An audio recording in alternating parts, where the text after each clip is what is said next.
Yes, the campaign is about to start. What do you do? Are you prepared for the campaign? We are very much prepared as a party. Discussions are ongoing and are in earnest. Campaigns will start. We'll go to communities to ensure that we talk to our people, to enlighten them on the new next level that we are getting into come 2019. As a party, we have done very well, and we are sure that the people will listen and see what we have done and vote for us. But how do you convince them that years of improper representation will be changed to one of good governance, empowerment, and proper representation? For me as a person, I'm not a very good critic. I believe that everybody has done a bit, their bit. We have had several sons of local government representatives at the national level. They have done their bit. As much as that representation, we have not been able to satisfy the yearnings of our people. Going into the Federal House of Representation, representative will ensure that it gives me the platform, because I'm a grassroots person. In my daily life, I interact with community people. So going there, I will have the opportunity to ensure that this time, the narrative of that disconnect between those who are at Abuja and those who are the communities and our state here, that disconnect is bridged. There will be that platform where people will have interface with me all the time. They have access to me and bring forward their desires, what they expect of me, being the one representing them, and ensure that their issues are put to the front burner at the national level.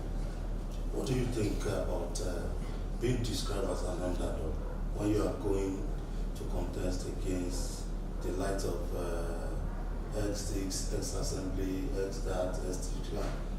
What do you think you can do to state? If you are very conversant of the politics of Southern Nigeria, you understand that the name Preye Oseke is never an underdog going into an election.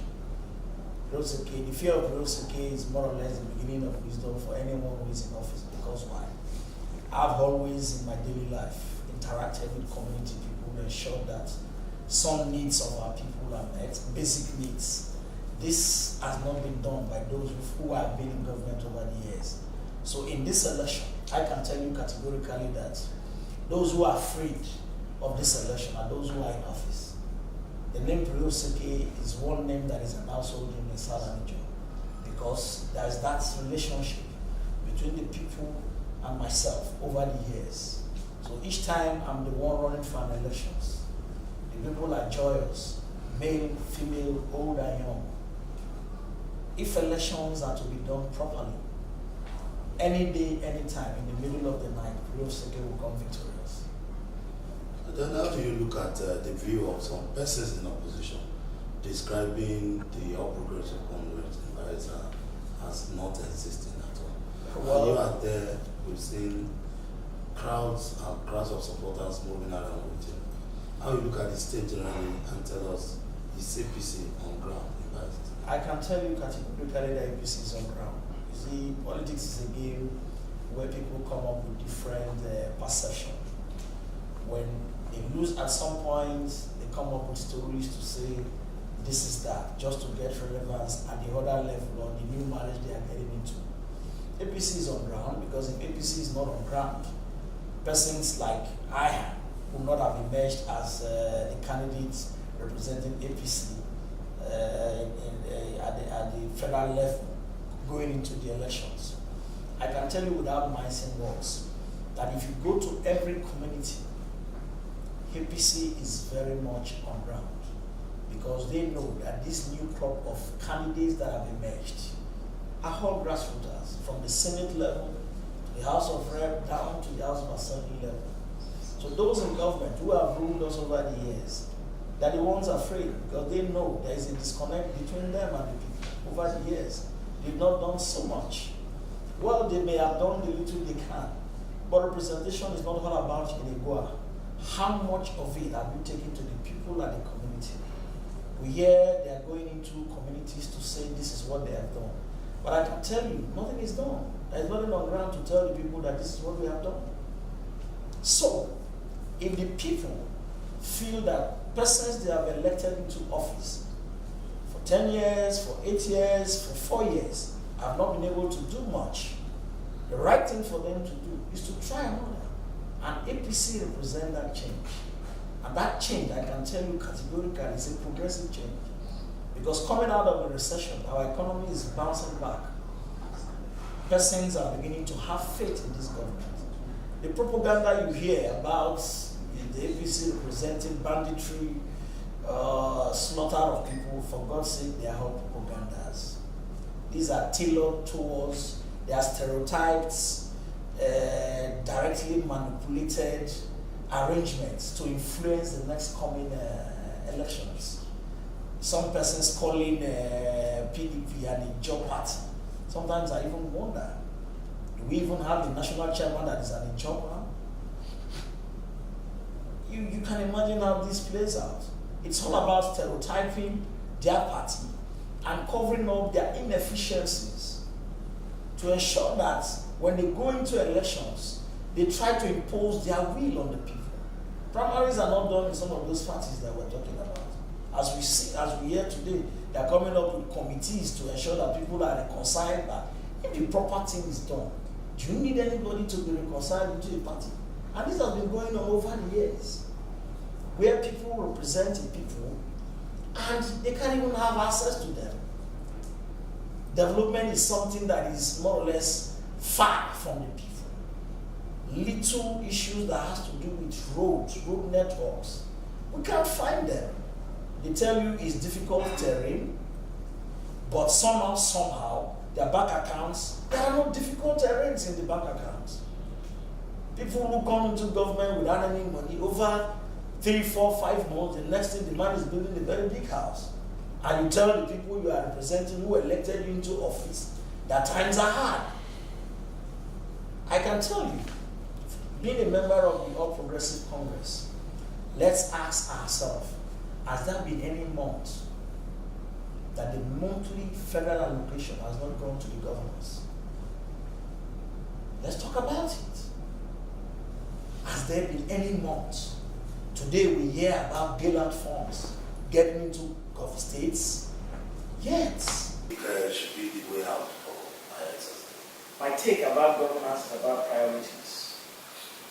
When a leader has direct linkages with the people he is leading, you must have an understanding of what the people need. Over the years, we have had leaders of our states who have wrong priorities. But of course, you can't expect more from a leader beyond what he feels are his visions for a people. So when you say there are developmental challenges, for me, I don't think there are developmental challenges. As Niger Delta people, yes, we have the Niger Delta question, which is there for us to answer and which is there for our people to deal with as a nation.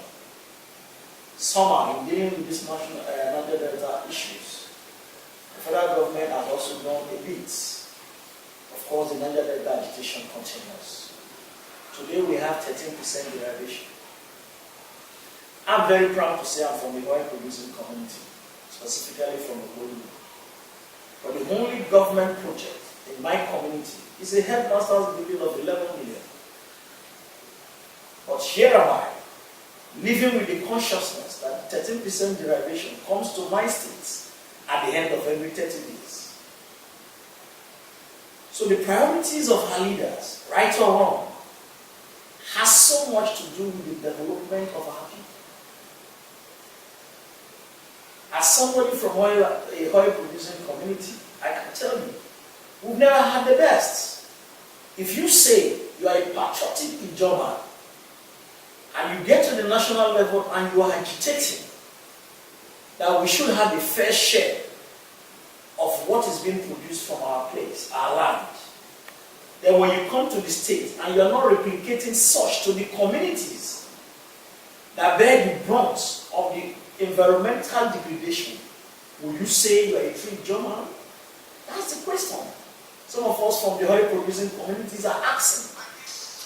In some sister states, we have specific commissions set aside to develop some of these oil producing communities that faces the so-called environmental degradation. Of course, it's obvious. I'm sorry to use the word so-called. It's there. Our communities are devastated. But again, we are being impoverished by our own people. So, if we don't take the challenge of coming into government to agitate, to ensure that we're in government to change the wrongs, it will not be good enough. Because the perception that we're only good for the oil money that the multinational brings, it's wrong. What about the fund that is deliberately sent to the states for the development of these communities? NDDC has been existing for over the years. How many of the oil producing communities have strategic projects that will attest to the fact that the government has really appreciated what these communities are producing to the national coffers? These are the questions. So the development question is a matter of priority for our leaders. If you look at priorities aright, you will ensure that some kinds of development that touches the people gets to the people. Building of office complexes in the city center, does that represent development to the people? No. The needed development for our people is road networks to our communities, bearing in mind that some of these communities are the ones producing the crude oil. You don't rob Peter to pay Paul because you stumble on into being the leader of the state. These are the realities we have faced in the Niger Delta states. I want to appeal that for every leader who finds himself in government should remember that some concession be made to communities. Scholarships should be given to our people. They should be encouraged with vocational skills so that development will be holistic. It's not about building houses, and if you build houses and there's nobody to inhabit the houses. Here we have civil servants who are occupying office spaces and they are not paying salaries. And will you say that is development? If arrears are not paid, the dues of the civil servant is not paid, will you say that is development? Meaning that for every government, because it is government policies that are made to touch the lives of people, if there is a disconnect between government policy and the people, for God's sake, that leader is not doing right. He needs to set his priorities aright. Let's quickly take a look at the launch of the next step by the leader of the If you look at that and the party, do you think the chances of the party of the priority in 2019 for him and for the state? For Bayelsa, I think there is time Bayelsa connects with the national. Because in the Niger Delta, we've always, from the First Republic, there has not been a time where the Niger Delta people has always had a disconnect with the federal. You can't do so much operating at the regional or state level.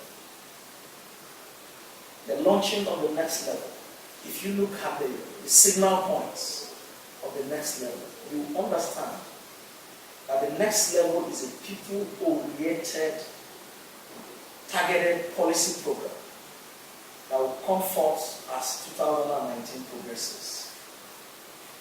Coming from the recession, Nigerian economy has not enjoyed so much of goodwill because of the level of corrupt activities we had with the preceding administration. But here we have a government that is trying to block all the loopholes, and finances are being appropriated to strategic points that will touch the lives of our people. The school feeding program, to me, is a very good one. Encourages school enrollment in various schools at different levels. And it touches the common area. There are other sensitive programs. Capital projects today, we don't hear of projects that are abandoned. Here is a government that goes about completing every ongoing project that was started by previous administration. It is new. Because such things don't happen in our country. Succeeding governments come up, they start new projects, they abandon projects that are started by their predecessors, and they do a different thing altogether. all the monies invested in such previous projects are just left to lie low, whereas new funds are explored to invest in new projects. But this is an administration that has tried to ensure that every capital project that was started by the preceding government, as we speak, is still ongoing. Meaning that it's an administration that is not doing even the witch hunt that the opposition is putting forward on us. The witch hunt is not there. If there is a witch hunt, some of these projects, because some of the contractors of this project are members of the opposition. So it automatically means that running those projects means funding the opposition. But here is a government that cares only about the interests of the nation. So, every abandoned project is being worked upon. In Bayelsa here, you are aware, a road is being constructed to the home of the former president. These are rare actions taken by leaders. So I'm sure, beyond the propaganda of ethnicity, whatever they call it, this is a government that is sincere, it's development-oriented, but we must understand that the narrative of share the money has changed. Monies must be appropriated and must be used for that which the monies are appropriated for. Corruption is very, yes, people say when you join the APC there is no corruption. I tell you it's not true. Some leaders of this country have been jailed for the first time. And you know the judicial system in our country is a slow walk to the road of law. And of course, for all the cases that are going on, they will be heard, proper prosecution will be done, and those who are found culpable will pay the price. It's not about any selfishness. So for me, next level, just as the phrase is the next level for this country. Nigerians need to be a bit patient. Bayelsans need to understand that we as a people, as a state, cannot afford another 4 years of disconnect with the national. That's why we must embrace the next level. We must understand that the leaders that have been working with us, that have been leading us, no matter their claimed sincerity, in all honesty, are not sincere. Because if they are sincere, constituency projects will not end up in people's pockets. It will not. We would have been seeing projects, not when elections are close by. Because what we see now is thank you tours when at the time of elections. Are we supposed to have thank you tours at the time of elections? That in itself is deceit.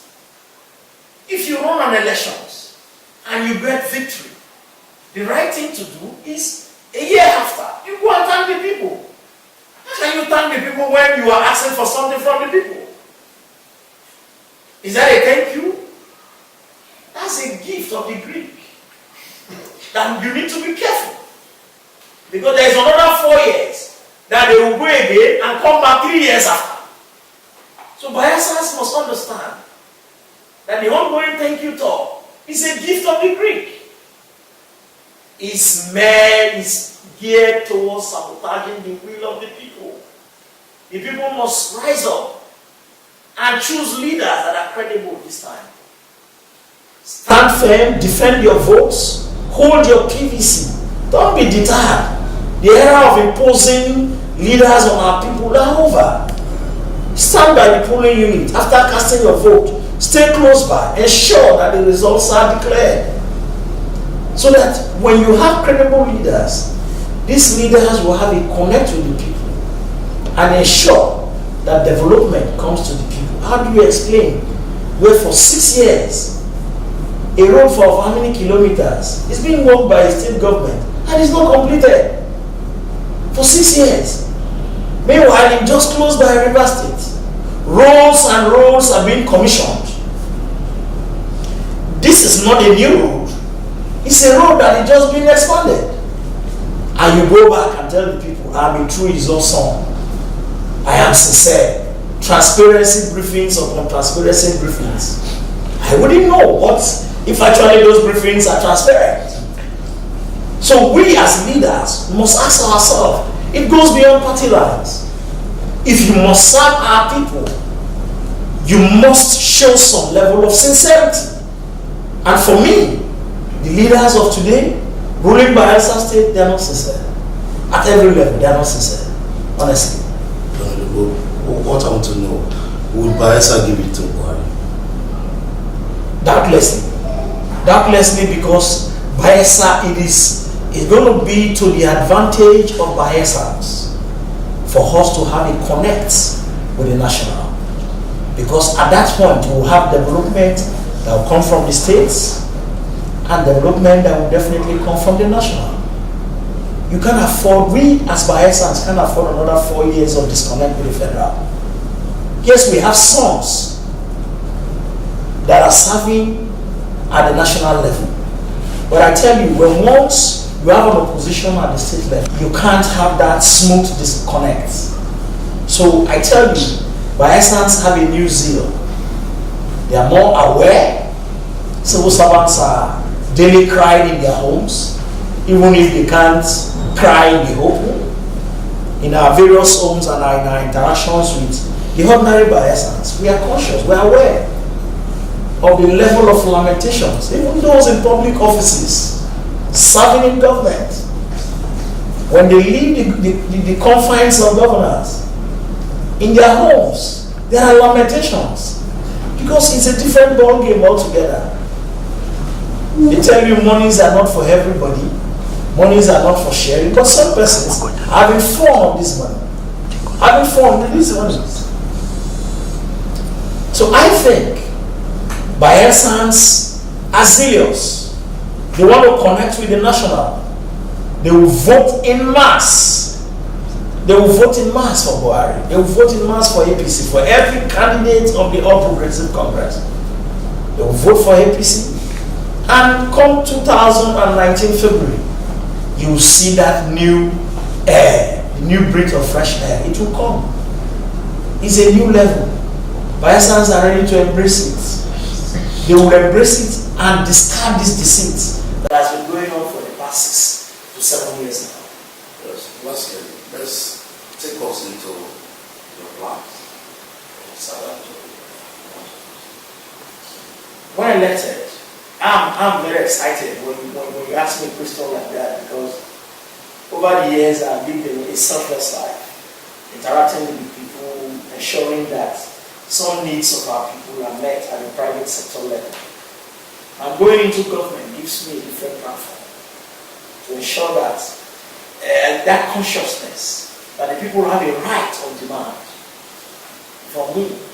At this point, I'm a private sector person, but yet I interact with my people, getting to know their needs and doing my bits. But getting into governance means that I have automatically the transfer of right of demand to our people to ensure that they make a demand at community level, at cooperative level, to say, Preye, you must do this for us.